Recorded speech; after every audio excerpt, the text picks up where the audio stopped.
ny aya mandreraka ny fony olona fa ny teny soa kosa mahafaly azy.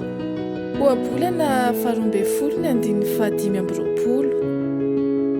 Ny zava-misy ainantsika olombelona andavanandro dia miovaova, mahabe ayay ary mampanahy, any ka reraka ny fotsika. Ny zava-marina ambaran'ny tenin'Andriamanitra kosa dia sady tsy miova ho maly sy anio ary mandrakizay no manome toky ary mampitoetra fiadanana.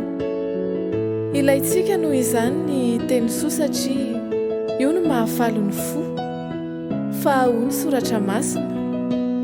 Ary samy vavolombelona ny aika azy daholo ny olona sady gaga noho ny teny soa nalaoko ny vavany, ka hoy izy rehetra hoe tsy zanako Josefa ve ty? Luka 4:4-20. Endre tsara izany mahita ireo mpitondra vaovao mahafaly tonga hanambara teny soa.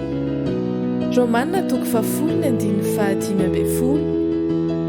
Fa amin'ny andro itsofan'ilay anjely fafito ny trompetrany dia ho tanteraka ny zava-miafina nalahatra Andriamanitra araka ny teny soa nambarany tamin'ireo mpaminany mpanompony.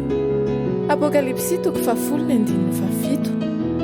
Ireo tokosy andinindreo dia maneho fa ny irak'Andriamanitra irery ihany no afaka manambara teny soa.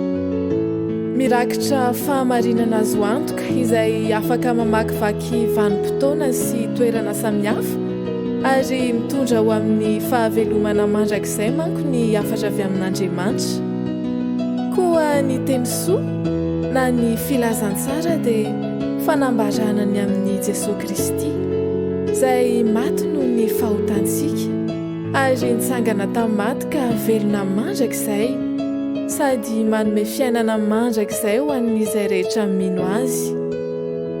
Ry irak'Andriamanitra, ry solombavan'Andriamanitra, ry maso ivony fanjakan'Andriamanitra, andeha helintsika indray izao ny teny soa mahafaly satria manompo an'Andriamanitra velona isika. Mifalia, hoy izao indray hoe mifalia. Jesosy Kristy manoatra noho ny mpandresy izahay noho ny amin'ny fitiavanao anay. Amen.